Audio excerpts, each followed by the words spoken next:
Hi, I'm Paul Hubel, Crime File News. I'm in front of the Kenosha County Court, and this is a court where young Kyle Rittenhouse may have to actually appear for proceedings, maybe a preliminary hearing, maybe they'll impanel a grand jury to indict him.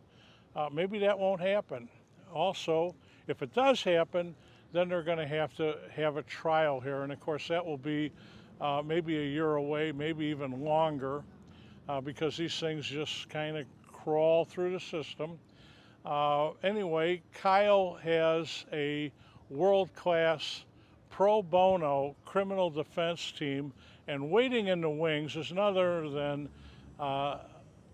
Mr. Wood. And Mr. Wood represented, among others, the young man accused of the Olympic Park bombing improperly. He wound up suing CNN and everybody for libeling him. And he's going to be going after some of these internet giants like Twitter, like Facebook, for essentially getting involved in posting defamatory information. We'll see what happens.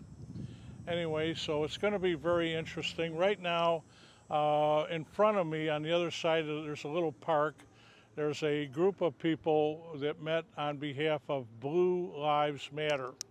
And waiting in the wings to commit an assault here is the Antifa BLM group. So hopefully that's not going to happen.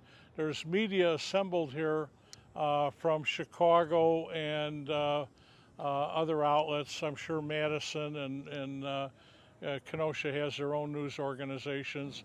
And I know there's at least one New York news outlet here covering this. So we're going to see what happens. Thank you.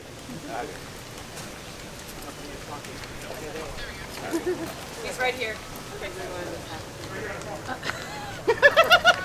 Can you hang up a minute quick, sir? I want to talk to you. Uh-oh. Can we just get you over by the squad car? I just want to have a word with you, Kyle. Okay. Can you call him back? Able to call you back? Yes, you are. I'm actually talking to some friends from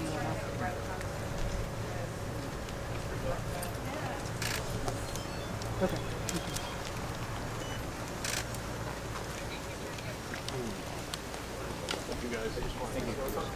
Listen, Justice, this all could have been settled if they would have arrested the two cops that did that shit last week. Here's something they don't know.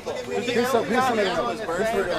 None of y'all know this. The shooter? Can you answer me a question? The shooter? What's going to happen? My house. Let's just say, past my house. if the And you know what he said to the cops? You know what he said to the cops? Officers released? Yes. Like from completely? What's going to happen if they expunge all the charges against the officer? Oh, y'all don't want to know the answer. And I'm not saying, and listen, I'm not saying I'm a part of that. But listen, y'all don't understand. If this happened already, without this, if he gets let off charges, what do you guys think's gonna happen? What do you guys think's Go to hell. That answer right there is why we're in the position we are.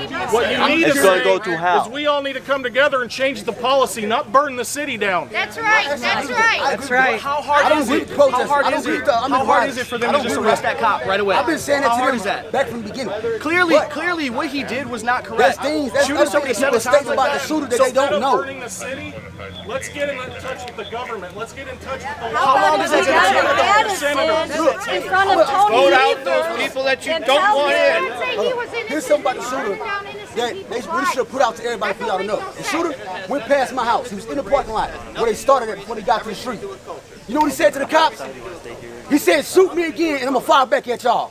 You know what the cops did? You know what the cops did? When they stood in this alley next to the museum, they laughed at him and they waved him on. And he went down the street and he shot. He can't, dude. There's no way. There's no way. There's no way. One family car business was utterly destroyed by the BLM Antifa terrorists. A used car inventory that may not be covered by the business owner's insurance if they consider this terrorism. Along with the inventory, several jobs were totally wiped out. The employees will not be able to pay their rent or have food on their table. They're going to have an absolute terrible time. Any citizen would have been totally justified in shooting any of the arsonists caught in the act dead. It was on this stretch of roadway where the attack on 17-year-old Kyle Rittenhouse began and ended. 2 armed attackers were shot and killed, and 1 was wounded. All 3 attackers were convicted felons. This is a memorial dedicated to the 2 dead men. I guess somebody misses them. What remains to be seen is what happens here in this Kenosha courthouse. This is Paul Hubel reporting for Crime File News. Please hit the like and subscribe buttons and